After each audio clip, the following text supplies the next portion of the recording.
Mr. Martens, ladies and gentlemen, thank you very much indeed for that kind introduction, and many thanks as well to the German Marshall Fund for its continuing strong commitment to bringing Europe and North America closer together, including here at the Brussels Forum. Mr. Martens, you mentioned my love of cycling. And as you also mentioned, the key to success on a bike is to keep it in a regular forward movement, be it uphill or downhill. And the same goes for our transatlantic alliance. And another key to success on a bike is balance. And it's a word I shall return to during my remarks this afternoon, because the right balance is also the key to the continued success of our NATO alliance. The right balance is also what many of our nations are trying to find at the moment in their national budgets. The financial crisis is an immediate challenge that requires urgent attention. And our defense budgets are not immune to this crisis. Actually, between 2008 and 2011, 20 NATO nations reduced their defense spending. And this goes against the trend we can see in much of the rest of the world. This year, for the first time, Asian defense spending will outstrip that of NATO's European allies. And Russia is planning to double its defense spending over the next decade.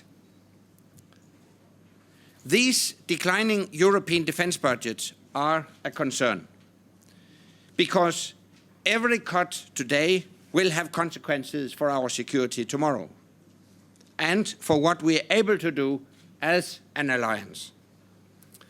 And this is no small matter, because our alliance is more than a collection of nations. Our alliance is a unique community of shared values and shared interests, and it has played a major role in guaranteeing peace in the Euro-Atlantic area for over 60 years. Yes, the economic crisis now dominates the headlines. Yes, new powers are emerging. But the truth is that the world still needs our Atlantic community. Because as our mission for Libya showed, our alliance remains an essential source of stability in an unpredictable world. NATO is the indispensable alliance. And Europe and North America have shown that when they act together, they can be a tremendous force for good in a turbulent world. Ladies and gentlemen, this is a special community that we must all continue to invest in, militarily, economically, and politically. So, while Europe must to a certain extent look inwards to deal with today's economic crisis, Europe must also continue to look outwards. Europe needs to look beyond today's crisis so it can stay ahead of the security challenges that tomorrow will bring. And Europe needs to strengthen its global responsibilities alongside the United States. Because when times are tough, we need each other more than ever. We all have a stake in keeping each other strong. And in good times and bad, we have no viable alternative to a strong Atlantic security partnership. This is why in my remarks this afternoon, I want to lay out my vision for NATO in the year 2020 and beyond, and show how we can realize that vision by focusing on our shared purpose, shared responsibility, and shared leadership. So, first, our shared purpose. What is it that binds us together as allies? It is the belief that NATO is the primary instrument for safeguarding our security and our values. That was its purpose when it was created. It remains its purpose today, and it will remain its purpose in 2020 and beyond. Fulfilling this shared purpose is what we do. How we do it, however, changes to reflect the changing security landscape. At our last NATO summit in Lisbon in 2010, we agreed a new strategic concept. A strategic concept that sets out how we should do this during this decade and beyond. The strategic concept identifies 3 core tasks of collective defense, crisis management, and cooperative security. Collective defense means NATO allies will always assist each other against attack. Crisis management means NATO helping to manage the full range of crises before, during, and after they occur, where that contributes to Euro-Atlantic security. And cooperative security means that the alliance will engage actively to enhance international security through partnership with other nations and international organizations. It is by carrying out these 3 tasks effectively that we will be able to continue safeguarding our security and values and fulfilling our shared purpose. So, second, what exactly do we have to do to carry out those core tasks and meet our shared purpose? In other words, what is our shared responsibility?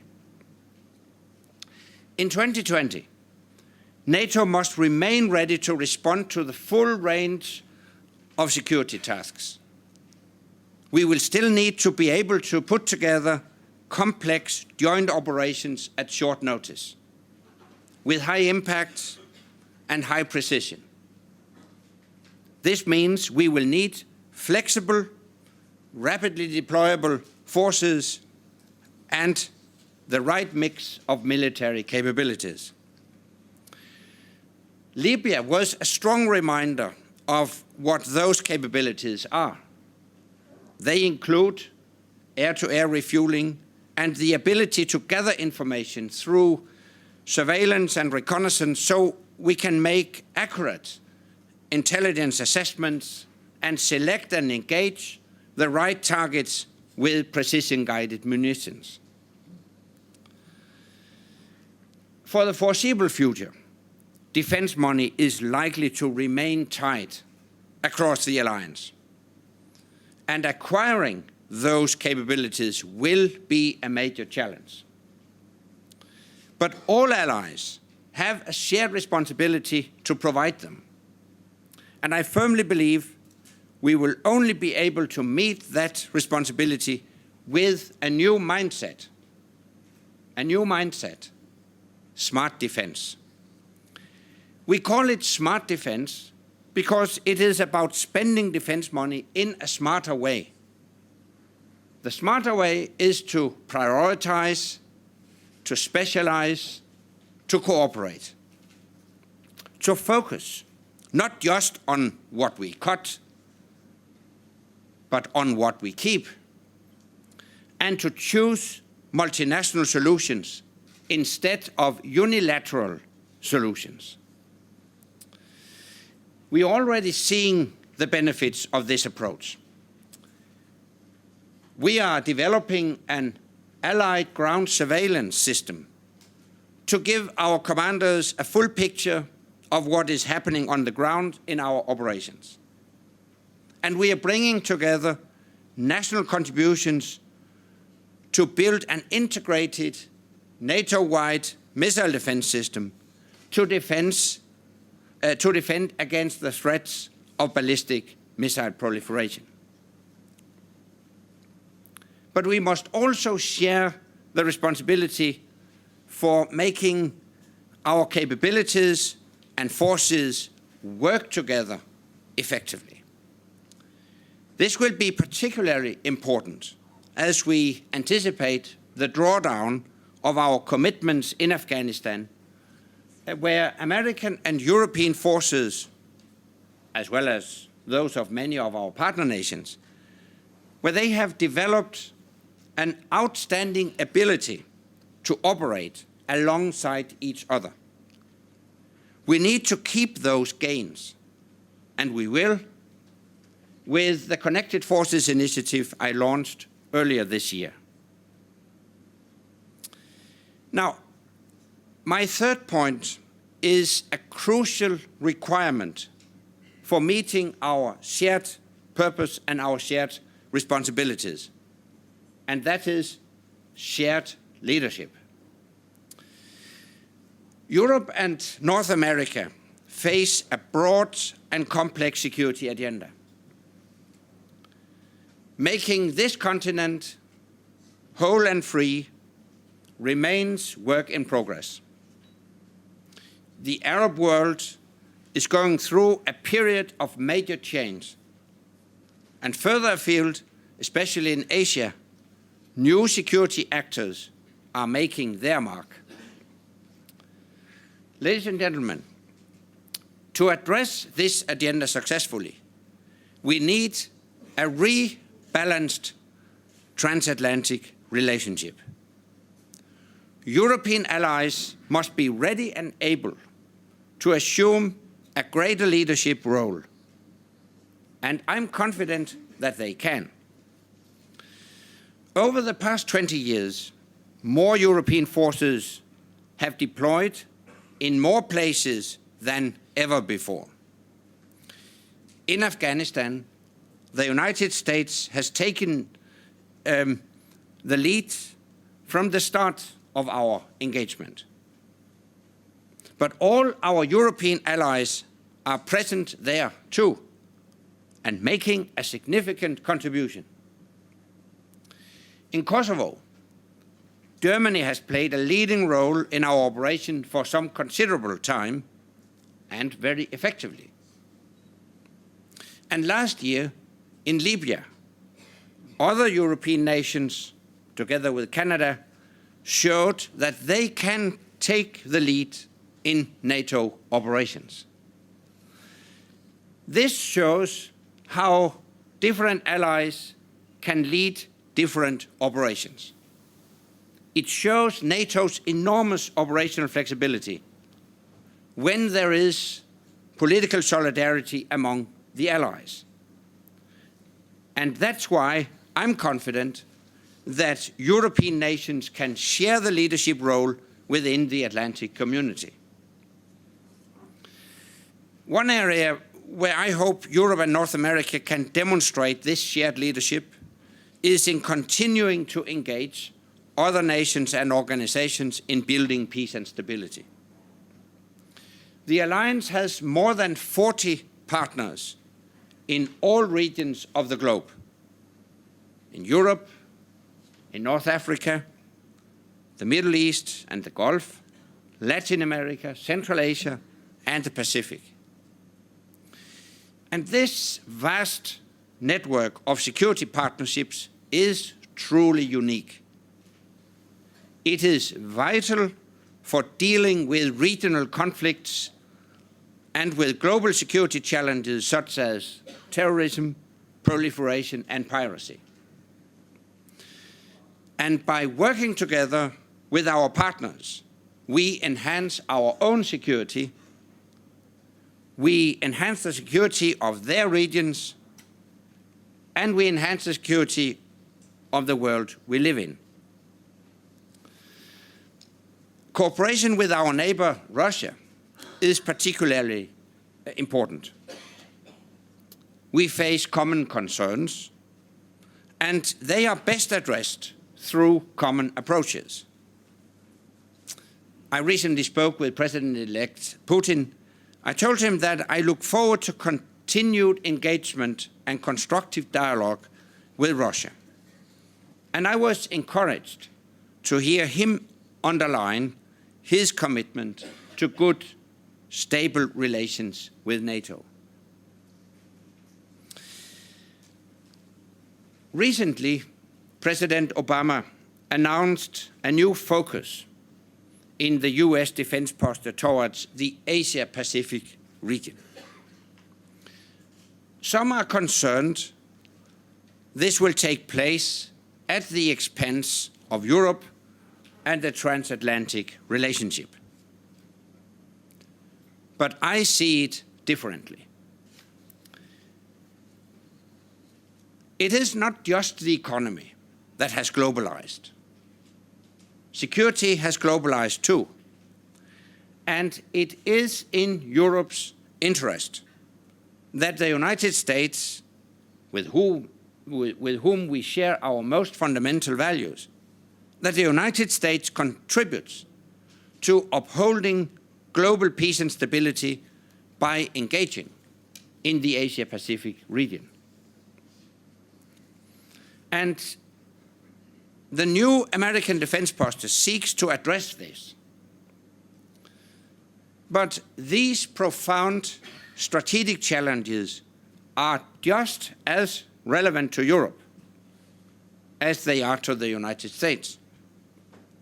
And this is why Europe must also play its full part to rebalance the transatlantic alliance by investing sufficiently in our common security, militarily as well as financially and politically, by remaining engaged in making this continent whole, free and democratic, and by keeping an outward-looking and global perspective on security. As our global economy becomes ever more integrated, local, region, and global security and stability become ever more interrelated. We all depend on free and diversified energy supply, free and secure sea lanes and airspace, and free and secure information and communication networks. And this is why the global rule of law and global governance within the principles of the United Nations Charter remain central to stability of our world. Why the ability to participate in and contribute to international crisis management is essential to our security. Why we must keep a global perspective in Europe, as in North America, and why we must invest sufficiently in the transatlantic relationship to maintain our common security in this global order. Obviously, an American military presence in Europe is crucial for security cooperation across the Atlantic. But America's commitment to its European allies should not be measured merely by the number of troops or bases here. It should be measured by how much we do together, by where we do it, and by how effectively we do it. Ladies and gentlemen, I have laid out for you my vision for NATO for the year 2020 and beyond, a vision in which the transatlantic partnership is rebalanced and in which European and North American allies' shared purpose is met through shared responsibility and shared leadership. In less than 2 months' time, we will hold our next NATO summit in Chicago. It will be a unique opportunity for European nations, right at the heart of America, to join their North American allies, shaping their shared future in their shared alliance. An alliance whose members are committed to working together seamlessly, effectively, and efficiently. An alliance that is capable of meeting the full range of evolving security challenges. And an alliance that is even more connected with countries and organizations around the world. NATO already has an impressive history of success. At Chicago, we will ensure that success continues into the future, to the end of this decade and beyond. Thank you.